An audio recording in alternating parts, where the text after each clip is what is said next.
Assalamualaikum dan salam sejahtera saya ucapkan kepada anda semua daripada saya, hos anda Syazwan Nadia dalam rancangan RM1.50 edisi Laporan Khas. Pada hari ini kami akan kongsikan bersama anda beberapa topik yang menarik seperti COVID-19, profil dan masalah sosial. Isu COVID-19 tidaklah asing bagi rakyat Malaysia walau bagaimanapun dalam usaha negara untuk menangani isu ini, terdapat segelintir pihak yang masih kurang peka akan SOP yang telah ditetapkan oleh kerajaan. Ikuti laporan khas berkaitan hal ini yang disediakan oleh Farah Izzuddin. 4 bulan telah berlalu, isu COVID-19 ini masih lagi menjadi tumpuan setiap masyarakat. Meskipun kini dalam fasa PKPP, namun terdapat segelintir masyarakat yang tidak mematuhi SOP yang telah dikeluarkan oleh Kementerian Kesihatan Malaysia. Adakah kita dapat memutuskan rantaian COVID-19 ini dan apakah kesudahannya? Saksikan laporan khas bersama saya, wartawan anda, Farah Izzuddin, bagi melihat sikap segelintir masyarakat ketika PKP. Apa yang awak rasa mengenai SOP sejak PKP ni macam mana? SOP dia actually bagus untuk semua orang sebab dia nak putuskan rantai COVID kan. Tapi orang sekarang dia okey je kalau nak ikut SOP. Tapi adalah certain orang yang tak boleh ikut. Bukan tak boleh, dia macam malas. Maybe malas pakai mask ataupun scan QR code kan untuk masuk kedai tu. Bagi saya benda ni betul lah cara dia untuk elakkan jangkitan yang kita tak nampak. Okay, untuk prevent daripada semua orang. Kita tahulah COVID-19 satu benda yang bahaya. So kerja berapa lama nak kena pakai mask atau boleh tak buka-buka mask ke masa kerja? Kalau waktu rehat boleh lah. Tapi kalau berdepan dengan customer tu tak boleh. Kalau tempat kerja saya memang SOP wajib pakai. Bagi leceh ke macam mana ke, ada kebaikan keburukan ke macam mana? Dia tak adalah kata leceh tapi dia jadi norma baru kan. Keburukan dia panas lah. Tapi kebaikan dia itulah dia putus rantai COVID kan sekarang ni. So okey je lah semua benda. Pernah tak encounter macam ada orang masuk kedai dia tak nak pakai mask ke macam mana? Macam sekarang ni fasa yang terakhir kan, sudah banyak lah nampak yang ada yang tak pakai. Pernah sekali dua. Tapi diorang tak adalah makan kat dalam, kita tak kasi masuk. Oh, memang tak bagi masuk ke makan dekat dalam lah, take away sajalah. Take away je. Begitulah suasana di Ibu Kota Kuala Lumpur. Kita dapat saksikan masih terdapat segelintir orang yang tidak memakai topeng muka ketika berada di luar. Adakah keadaan yang sama sedang berlaku di Sabah? Mari kita saksikan wartawan lokasi kita, Nurizan. Terima kasih Farah Izzuddin. Kini anda bersama saya Nurizan di salah sebuah pasar raya di Sabah. Mana yang kita dapat lihat, segelintir masyarakat yang berkunjung di sini masih lagi mengikuti SOP yang ditetapkan, iaitu memakai topeng muka ketika bersosial.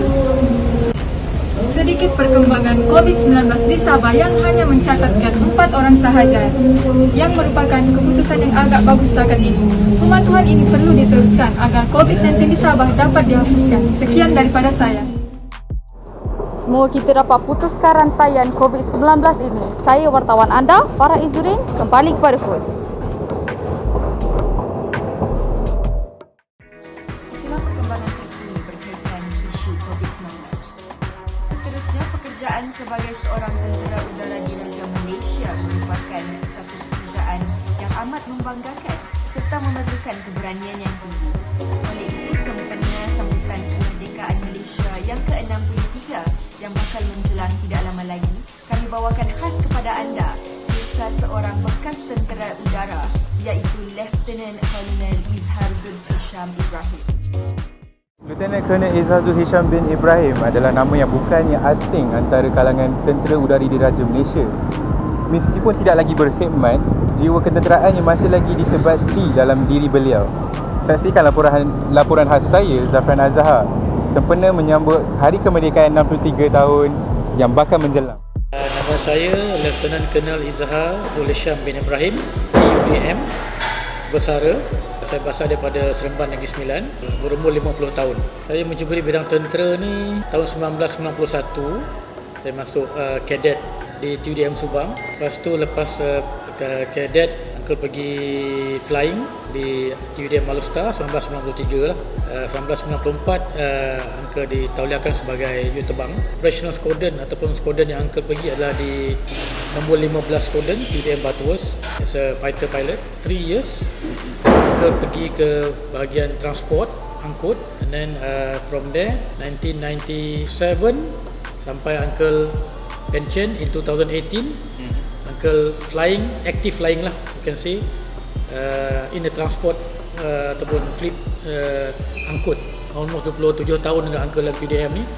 Banyak jugalah kenangan pahit dan manis lah. Okay. Kenangan manis tu banyak, tapi yang paling ingat kenangan pahit lah. Of course lah, yang paling kita ingat kenangan pahit lah, betul tak kan? So dalam flying ni uncle ada lah 2-3 insiden lah yang uncle ingat sampai sekarang ni. Okay. Yang pertama, masa uncle mula training di Pejuang dulu, masa uncle dalam latihan, lepas daripada ke kawasan penerbangan tu, nak balik ke TUDM Batus, suddenly uncle punya wingman lah, ataupun member yang belakang tu nampak ada minyak keluar daripada uncle punya jet pipe. Minyak, tak tahu macam mana boleh keluar, tapi it's very critical lah. Keadaan cemas, minyak keluar. So kalau minyak tu, of course next thing telah boleh caught fire and explode kan. So uncle remember, uncle buat positionkan diri uncle dekat over Selat Melaka, ready to eject lah. Bagaimana apa? Kursi lenting kan. Kalau keadaan ni get worse lah. So alhamdulillah uncle manage to bat dia punya pattern tu and landed safely dekat TUDM Batus lah. Sifatnya yang peramah dan merendah diri membuatkan kami terus tertarik untuk mendengar perkongsian yang diceritakan oleh beliau mengenai pengalamannya sepanjang bergelar seorang tentera. Namun, hanya segelintir sahaja yang dapat kami kongsikan kerana beliau masih lagi terikat dengan akta rahsia rasmi. Aku mula masuk dulu, tak ada orang paksa lah. It's volunteer, purely volunteer and minat. Minat tu akan mengatasi segala-galanya, Uncle. Kita tak boleh, ini ikut kawan, mak bapak suruh, tu takkan jadilah. Mungkin boleh, tapi minat tu tak ada. Because Uncle start pun masuk TUDM, minat juga.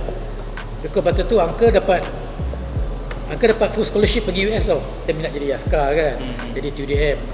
Tengok nak terbang. So bila parent suruh kita buat sesuatu yang kita tak suka, so tak boleh. So bagi Uncle, it boils down to minat lah. Minat nombor satu, and then kena ada komitmen yang tinggi. Memang challenging tu, tak kisahlah TUDM ke, civil ke, sama. Tapi yang rasa military tu disiplin dah. Disiplin, kita kena ada komitmen. Dan of course dia punya pressure tu tinggi lah kan. So training memang tough lah. Memang compare kalau Air Force military training dengan civilian ni. Tapi kena minat yang tinggi kan, sondol je, lanyak. Orang kena lanyak pun kita layan je lah kan. Tak apalah, cakap kan. Alang-alang menyeluk Perkasam tu kan, sampai ke Penggalengan. Jadi military pilot ni yang rasa satu minat, satu lagi kita memang bersemangat hanya jadi askar kan. Semangat tu tinggi, bukan sebab duit.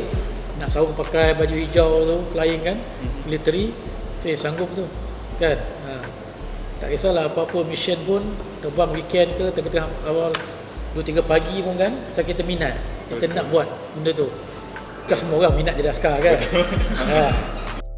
Begitulah sebersedikit perkongsian kita tentang bekas seorang tentera. Semoga perkongsian tersebut dapat meningkatkan semangat patriotism dalam kalangan masyarakat kita menjelang sambutan Hari Kemerdekaan 63 tahun kita hari ini. Kembali kita kepada hos anda, Syazana Nadia. Sudah menjadi sebuah kebiasaan bagi seseorang wanita untuk menginginkan kebahagiaan dalam mahliga yang telah dibina. Walau bagaimanapun, akibat tiada ilmu serta kesedaran untuk menangani konflik dan emosi dalam berumah tangga yang menjadi salah satu punca utama bagi kes keganasan yang berlaku. Ikuti segmen terakhir yang dibawakan khas oleh wartawan anda, Fatin Nurani. Yang indah bertukar menjadi derita. Begitulah nasib seorang wanita yang berusia 25 tahun yang berkahwin di usia seawal 18 tahun. Akibat tidak mampu memberikan zuriat, berlakunya keganasan rumah tangga terhadap mahliga yang telah terbina. Saksikan laporan khas bersama saya, wartawan anda, Fatin Nuraini. Ketika sesi temu bual dijalankan, kami diminta agar untuk tidak mendedahkan identiti sebenar mangsa kerana dikhawatiri akan lebih memudaratkan keadaan dan situasi yang dilaluinya. Okay, so boleh Puan bagi tahu bila dan dah berapa lama Puan berkahwin? Saya kahwin 13 Mac 2013. So sekarang ni dah 7 tahun lah. Okay, so bila keganasan rumah tangga tu berlaku? Dia lepas 3 bulan tu nampak lah mula dia maki-maki. Lepas tu lepas dah 6 bulan macam tu dia berani angkat tangan lah.